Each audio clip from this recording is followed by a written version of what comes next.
Hey, this is Joey with Centerville Trailer Parts here in Annapolis, and today we're going to show you how to remove a hub from an axle. Let's show you how to do that. First thing we need to do is we need to remove this dust cap. This happens to be EZ Lube dust cap with a rubber plug. If this rubber plug is dry rotted or cracked, you need to replace that, as water can get inside. And the tool we're going to use to get this rubber plug out is a small flathead screwdriver.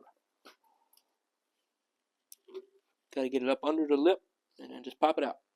Next step to removing the cap is you're going to need some type of hammer typically, or you can use the same small flat screwdriver. If the cap is really bad and it needs to be replaced, it is okay just to crush the cap off the end. Mind you that there is threads in there, so try not to damage the threads. The other method, if you're trying to save the cap, is try to go in between right here where the lip meets the hub. And you just kind of want to get it started in there.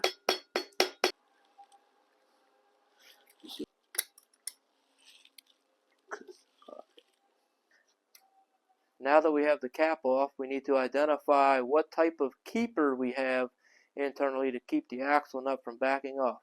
Here we have a very common tang style washer where it takes the castle nut, and right there is a bent up tab that locks in between the castellations. We're going to bend the washer down.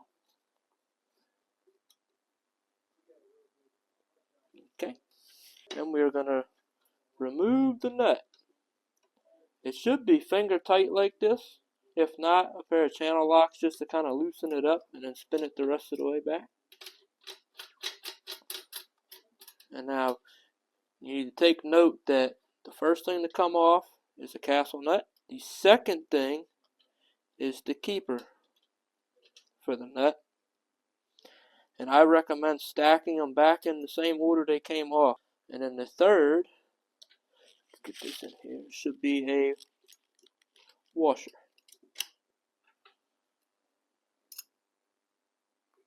Now that we have the keeper and the nut removed, we're going to go ahead and remove the hub from the axle or spindle.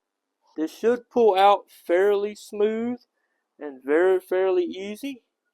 One thing to note, that since this particular unit is a drum brake, in excessive wear situations, the brake shoes expand and causes a ring, a wear ring inside the drum.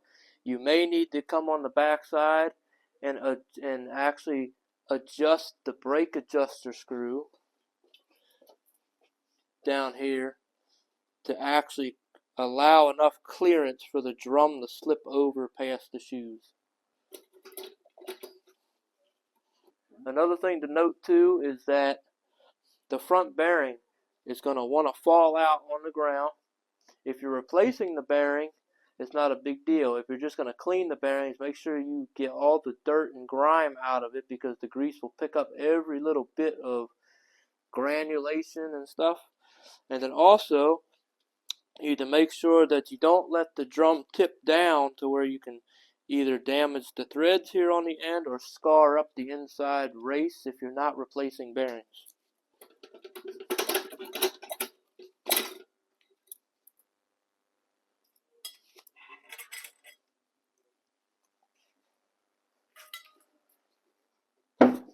Now we're going to address, since everything's opened up, what we need to look at and inspect as far as what may need to be replaced. Alright, so when we're looking at our bearings, this is a brand new bearing, but when you have a used one, they start to discolor a little bit. The cage also starts getting a little loose, so if it's excessively loose sounding or not smooth running, you need to replace this. Now we always recommend that when you replace a bearing, you should always replace the race that matches it, because they wear into each other, so putting a new bearing in an old race is not advisable.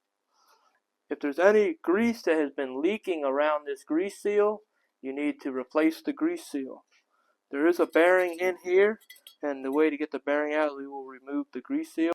Now, on a brake drum like this, regardless of size, this is the braking surface, this is the magnet surface.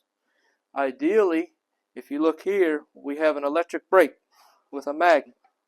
Okay, this magnet, it clacks back and forth against the drum magnet surface, and eventually just starts to get grooved up.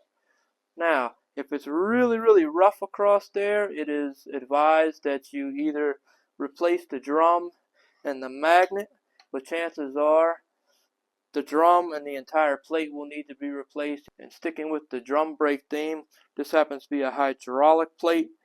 What you need to watch for is if there's any leaking coming out of the piston or anywhere back here on the lines, and just in general, if you're starting to have like broken springs and stuff, you need to replace all of that accordingly as well. So what we need to look at on the spindle itself is, it's okay if anything right around in between the bearings is a little rough or chewed up, but if you have something like right here, you can see where the bearing surface is, where that needs to be riding like that, or back here has an issue, you may need to consult a mechanic and or us and discuss possibly getting an axle replacement. It's not really advised to cut and weld in a new spindle that's been welded, after it's come out of the factory. You also need to be concerned about this surface here where the grease seal rides. If that's rough or it's cut up, grease will start leaking there and cause premature failure on any of the parts. Also, we need to be mindful of anything inside of here. The thickness of the shoes, you'd be surprised that the shoes don't really wear down as much as the magnet takes most of the beating.